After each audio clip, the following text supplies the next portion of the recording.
Hi everybody, so my client's back for her third infill with these lovely French inlay.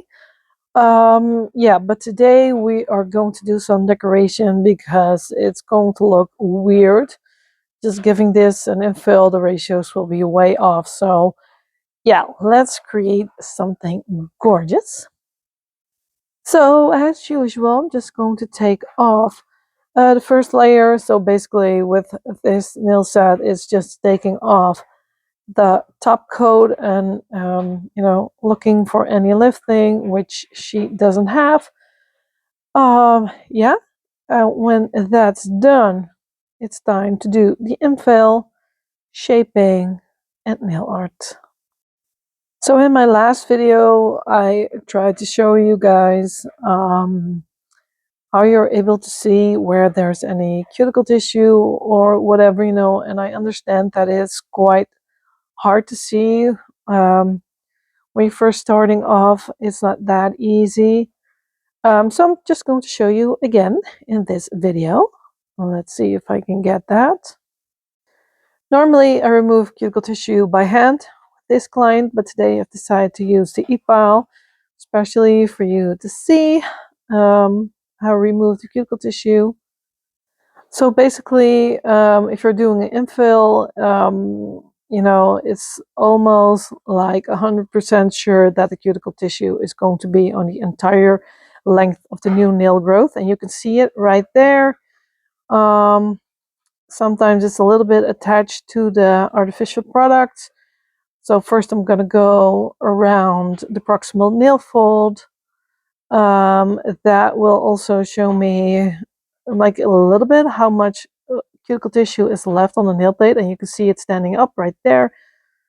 So I'm just going to go over and it will just flake away. I don't need to apply a lot of pressure. I just want to remove the cuticle tissue. I don't want to remove any nail cells, nail layers. So I'm just being really careful not to do that. So the harder part of the proximal nail fold, the part that you will see a lot of nail techs coming away, is called keratinized proximal nail fold, and basically it's callus, just the same. It's like the same you would get on your feet. So the more you touch it, the more you cut it away, the thicker it will grow back, and that is the least of your problems if you decide to do that. But yeah, that's basically what it is.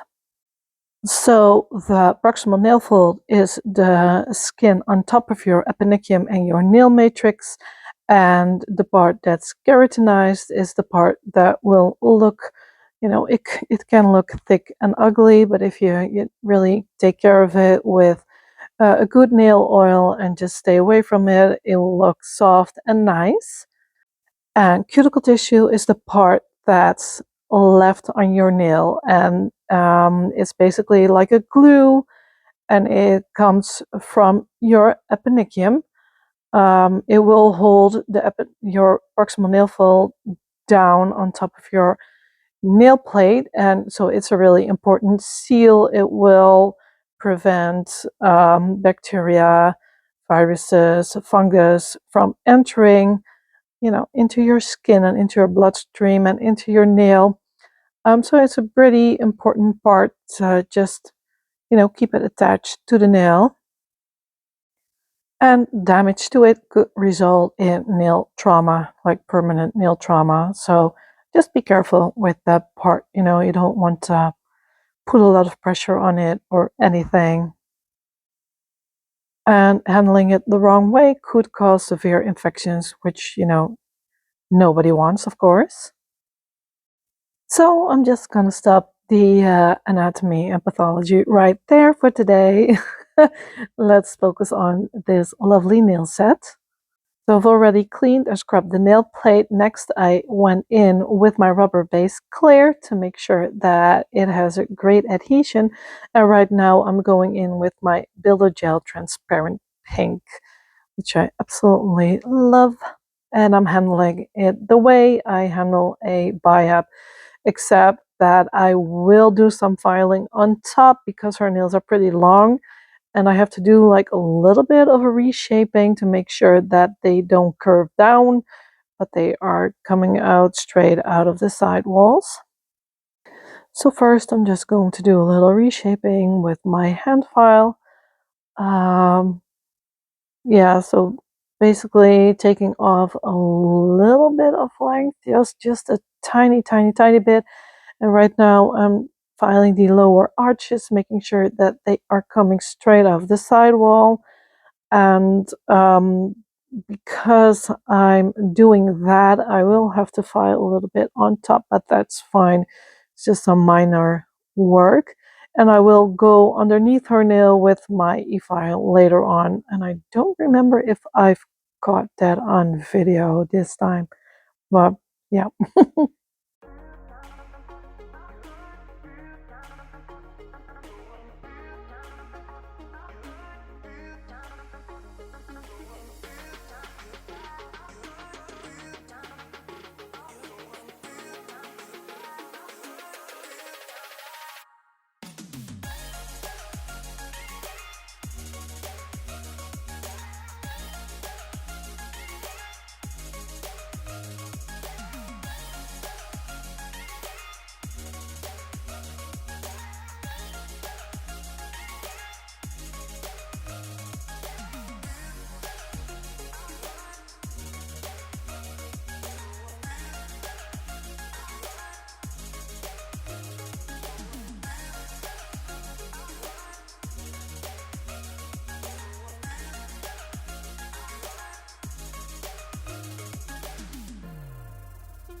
So right now I'm going in with my top gel nail cleanse because I did file away quite a bit, and I've come to the part where I'm able to touch the glitters. it won't feel nice, and maybe in a few weeks she will chip some of the glitters, if I don't seal it in with top coat. So that's what I'm doing right now. So I'm gonna do some one stroke painting. I always love to do that. I'm just gonna fill everything up with some lovely flowers. The sun is shining here in Holland the last few weeks, and it's been gorgeous weather, so it's time for some happy nails. So I've only buffed the nails. I haven't applied um, matte top coat or anything. I just buffed the nails and that's it. I'm just loading my brush right now with white and pink, like a reddish pink. I don't know the name of the color anymore, but gorgeous color. I use it like a lot. So I'm just going to create some petals. Just random get it in there. And just loading in between, making sure I've got enough paint on my brush. I don't like to go in twice over the petals. I don't think it looks nice, at least not when I do it. When I see pictures of other nail techs, going in twice with over the same petal, I think it looks gorgeous. And when I do the same thing, I think it looks horrible. It looks awful. So I just like to have a fully loaded brush that I only have to paint a petal once and that it looks good. I don't know, if I go over it twice, I feel like that I lose a lot of depth and stuff. Yeah, it just makes it look less nice. So yeah, that's basically what I do. So the first petals are dried right now, so I can go in with this second layer. Just getting some petals in between, create some depth, and that looks already gorgeous. Oh, messed it up a little bit. Of course I did, but I took that away right now. Using some acetone, I just got away of that little bit of paint that I smudged with my pinky. Yeah, so I'm just creating those little flowers that haven't emerged fully yet, or whatever you call it. And later I'm going to pack that in with some nice leaves. So this is what I'm going to do with all 10 of her fingers. So just sit back and relax.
Well, that's done. Next, I'm going to go in with my paint gel white. I'm just going to create some swirly bits because I didn't feel like um, it just felt right. I'm just going to pull it through and over the design like a little bit, and I don't know, it just gives this lovely feel to it, in my opinion, at least. So yeah, that's it basically. Just pull it through. I didn't feel like creating the stems of the flower and stuff. It just felt wrong to me. So yeah, I'm just gonna fill up that gap with these swirls, just like that. And I'm using gel paint because it's a little bit, well, it's a lot more smoother than using acrylic paint. Acrylic paint, it just dries so quickly, and it won't look that good. With this, I can create these lovely, lovely thin lines. Yeah, just gives it a very romantic feel, I think.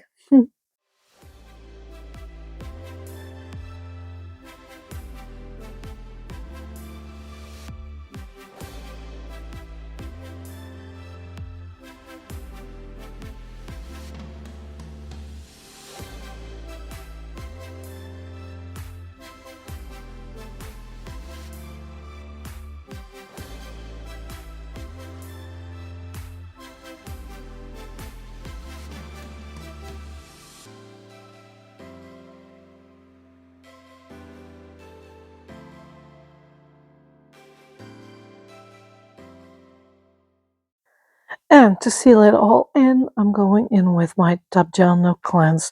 No need to put any rubber base or whatever on top. It will hold perfectly.